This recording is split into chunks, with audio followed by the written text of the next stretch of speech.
We spent considerable amount of time with one carrier working with senior management and developed a course that was aimed at the shop floor. We then implemented that program on the shop floor. It was immediately and widely accepted by everybody on the shop floor, but the program failed. It failed because we, all of us who put the program together, did not recognize the critical role that the first line supervision and management play in the implementation of these programs. Cultural change is the cornerstone to success in the reduction of human errors in maintenance.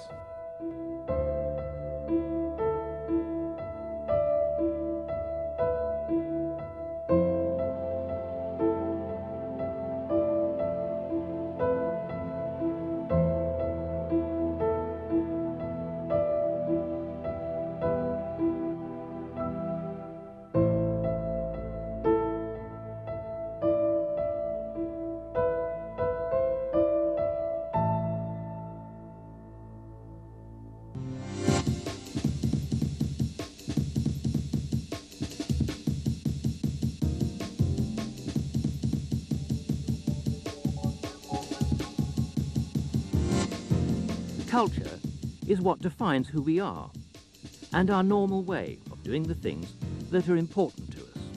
At work, culture is the sum of the way we see the job, our way of doing the job, of thinking about ourselves, and of relating to the people we work with and the information we all share. Put another way, culture is about shared values, what is important, shared beliefs about how things work, and shared information about the job, the workplace, and the company. Our culture is an important part of defining what is acceptable and what is not. So it's not surprising that culture has a massive effect on outcomes, whoever we are. For example, a working culture that has forgotten, or perhaps never learned to be afraid, to have a deep-rooted respect for risk, is in danger. This was a key factor in what became known as the world's worst accident.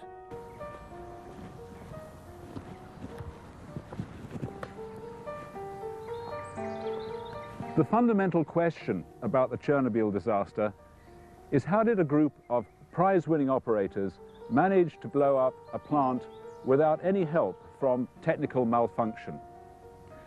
Part of the answer lies in organizational culture, in the Soviet nuclear culture of the time, which had put an embargo on any safety-related information going out to the public or to the plants. As a result, neither the public nor the operators or the managers of these plants appreciated the hazards, particularly in these unusual configurations. It wasn't that the operators at Chernobyl had forgotten to be afraid, it is that they had never learnt to be afraid.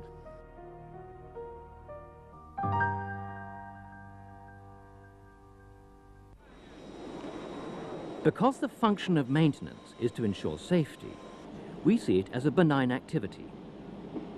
Yet in reality, it is an especially error-provoking process, with a very large number of opportunities to get things wrong.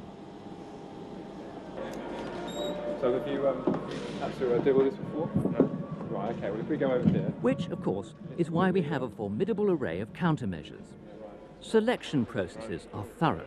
Training helps ensure competence. Statutory requirements, detailed manuals, standard operating procedures and job cards are all there to regulate how the job is done. Quality assurance is monitored. Yet all these widely used countermeasures have not prevented a steady increase of the problem. It's been calculated that maintenance-related accidents and incidents have doubled over the last decade, while flights have increased by less than 55%. Even with this knowledge of people, circumstances and outcomes, it's all too easy to live in a state of denial, to operate as if error is an exception to the norm, when we need to be aware that the natural tendency is for things to go wrong. We make rules and rely on procedures, necessary of course, indeed vitally necessary. But rules can do much less than is often expected of them.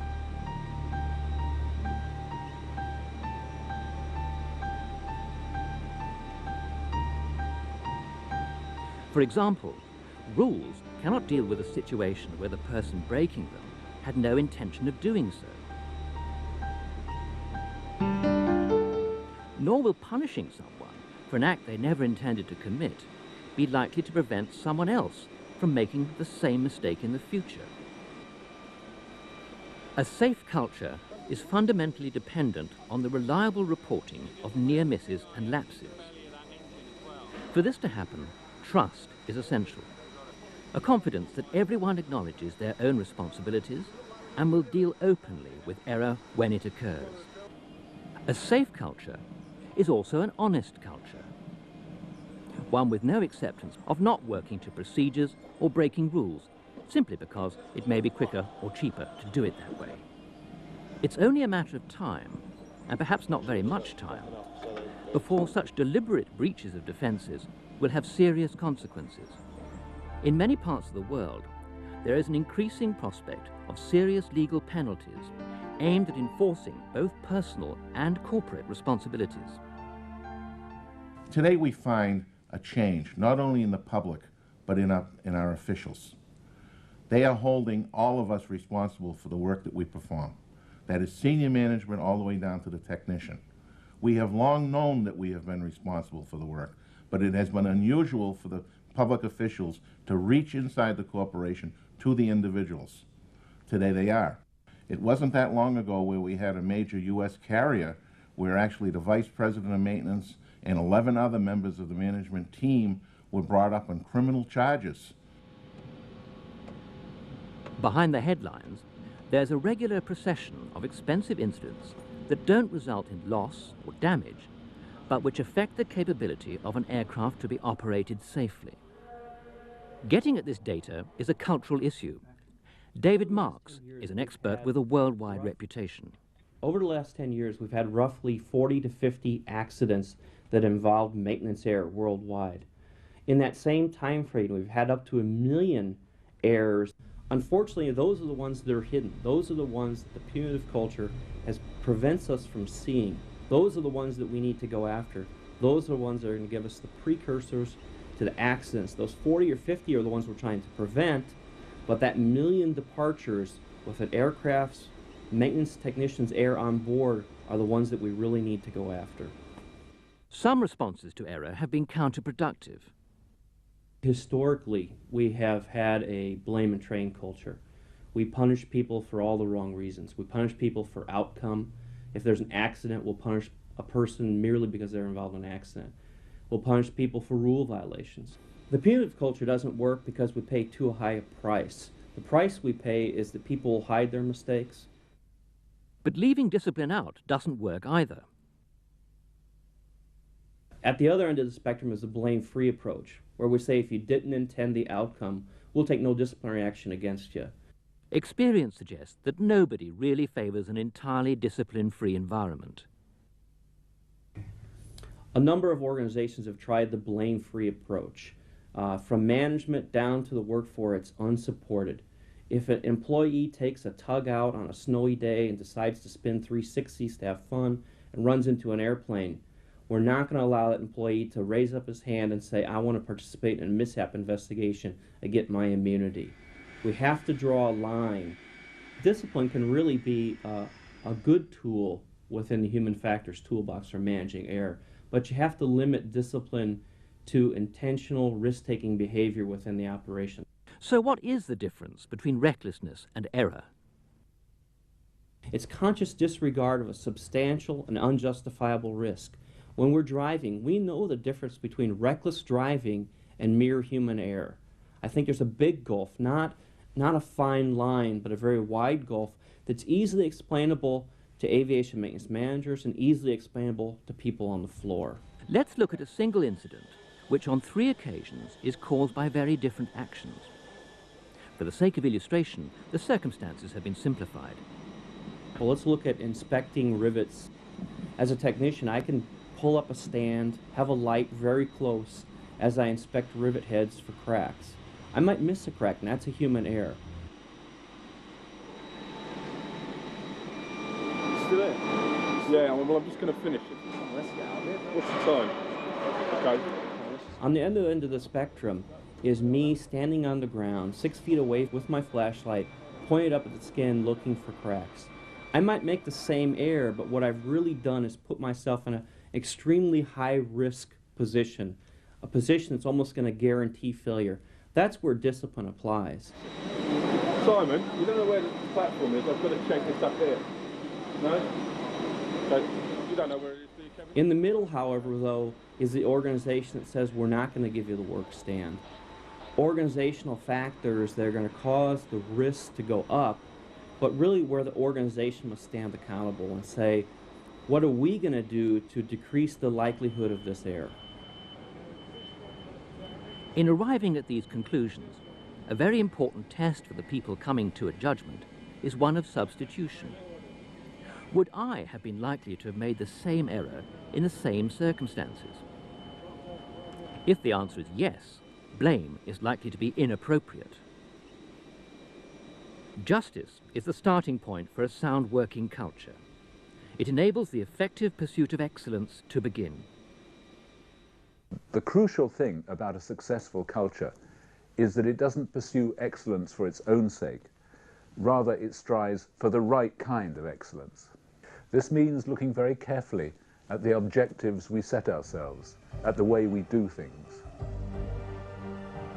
A short lesson from history. Look what happened to the British Navy. For almost a century after the victory of Trafalgar, there were no major fleet actions. Britannia ruled the waves, and for decades at a time, no shots were fired in anger. The role of the Navy became political, the projection of power through pomp and circumstance. Image became all important, gleaming brass rather than accurate gunnery. When conflict finally came, in the first battle, every British ship was lost. We need to be aware of the situations we create and the goals we set ourselves. Are our measures of success or failure relevant? For example, if targets are based upon on-time departures or a reduction in reported faults, are they likely to be counterproductive? Are procedures up to date, and are they being observed day by day? Are we looking in the right places, addressing the real issues, not just those that are most obvious or immediate? Do we have a system of review which allows us to measure success? Are we aiming for a temporary fix, or change that is both permanent and continuous to match changing realities? Any organization can make a simple cultural health check by getting frank answers to 6 key questions. Do we really understand what human error is? A failure of the system, not just of individuals. Are we telling ourselves the truth? Are there violations of rules and procedures for reasons of cost or convenience? Are we informed? Is there routine reporting of incidents and near misses? Are we learning? Do we have the tools to feed this information back into the system so that we can avoid similar events in the future? Have we forgotten to be afraid? Is there respect for the hazards which we must manage day by day? How often do we ask ourselves this kind of question? Are we proactive? Do we have a way of identifying and removing the conditions which provoke accidents and incidents before they can hurt us? Because error can cause gaps in any of our defences, it follows that the management of error must be effective everywhere, not just in selected parts of the operation. The only way of reaching this goal is through cultural change, the only kind of change which influences all of these opportunities for error throughout the whole organization. The aim of such change is for human error management to become a mainstream activity, a core business skill, like managing finance, marketing, human resources, or any other vital activity. For all of us, cultural change can deliver a prize unreachable by any other means. To win it, we must be willing to change. In the following program, we're going to explore the next step, using the tools of error management to change the workplace, beginning here and now.